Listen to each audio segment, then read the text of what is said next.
welcome to What's Happening. Here are the top 5 stories. At number 1, President Bola Tinubu has declared April 7th as National Police Day in recognition of the Nigeria Police Force contributions. Vice President Kashim Shettima made the news during the inaugural Nigeria Police Awards and Commendations ceremony, which was held at the Transcorp Hilton in Abuja. Tinubu emphasized the importance of completely overhauling the police force culture and memory in order to modernize and professionalize the institution. According to him, his ministry has implemented extensive reforms to revive the country's police force.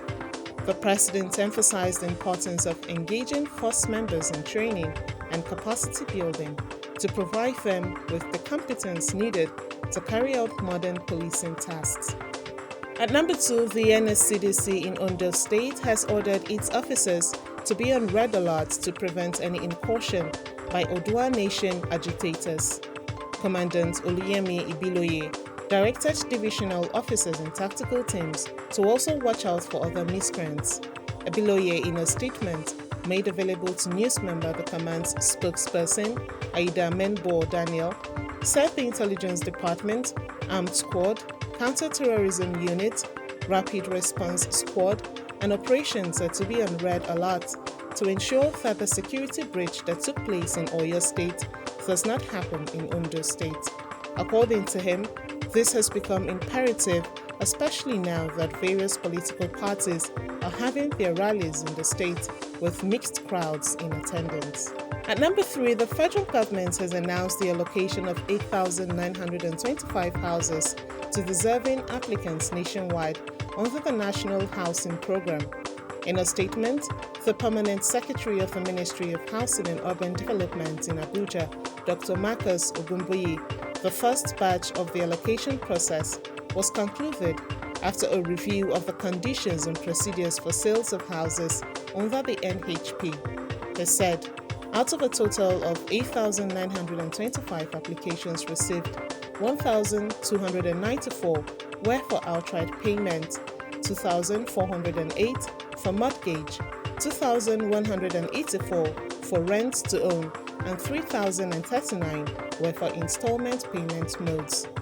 The maximum amount obtainable under the NHF used to be 5 million naira, but has since been increased to 15 million naira.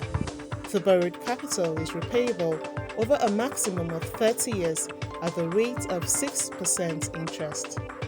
At number 4, Nigeria will face the Republic of Benin at the Felix Kofe-Boigny Stadium in Abidjan for the 2026 FIFA World Cup qualifying match day 4 tie. The game was moved to Abidjan after the Benin Football Federation failed to provide a suitable ground to host the game. This move will see the Super Eagles return to familiar grounds as they were based in Abidjan during the 2023 Africa Cup of Nations and played 3 of their games at the Felix Kofe-Boigny Stadium. Nigeria will first host the Bafana Bafana of South Africa at the Godswill Akpabio International Stadium in Oyo before facing the Squirrels of Benin in Abidjan. At number 5, French museums are stalling the return of tens of thousands of African artworks plundered during colonial rule.